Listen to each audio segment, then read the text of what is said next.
Hi friends, ఎలా ఉన్నారు? బాగున్నారని కోరుకుంటున్నా. ఈజీగా, టేస్టీగా అండ్ సింపుల్గా అయిపోవాలి అనుకుంటే దీన్నే ప్రిఫర్ చేస్తారు చాలా వరకు.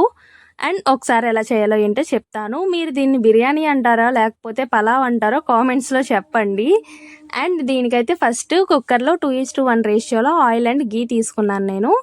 తర్వాత బిర్యానీ స్పైసెస్ వేసేసి అవి కూడా కొద్దిగా వేగిన తర్వాత ఫస్ట్ పచ్చిమిర్చి వేసుకొని అది కొద్దిగా వేగిన తర్వాత ఆనియన్స్ వేసుకుంటున్నాను. ఆనియన్స్ కూడా కొద్దిగా వేగిన తర్వాత రిమైనింగ్ వెజిటేబుల్స్ టమాటా, క్యారెట్, బంగాళదుంప వేసుకుంటున్నాను నేనైతే.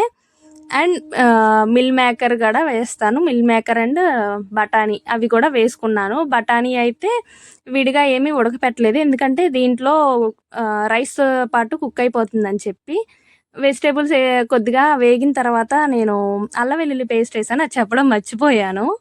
అది కూడా వేగిన తర్వాత మిగతా వేసుకొని రైస్ ఏమో నేను 1.5 గ్లాస్ తీసుకున్నాను. 1.5 గ్లాస్కి 2 గ్లాసెస్ వాటర్ పోసుకున్నాను, ఎందుకంటే వెజిటేబుల్స్ కూడా కుక్ అవ్వాలి కదా, అందుకనే. అలా అయితే పొడిగా వస్తుంది రైస్. నేను లాస్ట్లో చూపిస్తాను కూడా, ఒకసారి చూడండి.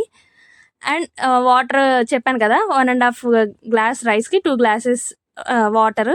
పుదీనా అండ్ కొత్తిమీర నేను ఫస్ట్ వేయలేదు, ఎందుకంటే ఆయిల్లో అది బాగా డీప్ ఫ్రై అయిపోతే దాని ఫ్లేవర్ పోతుందని చెప్పి. ఉప్పు కూడా వేసి అది టేస్ట్ చూసుకోండి, మీకు సరిపోతుందో లేదో అడ్జస్ట్ చేసుకోండి. కుక్కర్ మూత పెట్టేసి 3 విజిల్స్ వచ్చిన తర్వాత ఓపెన్ చేసేసేయండి. పర్ఫెక్ట్గా కుక్ అయిపోతుంది, ట్రై చేయండి.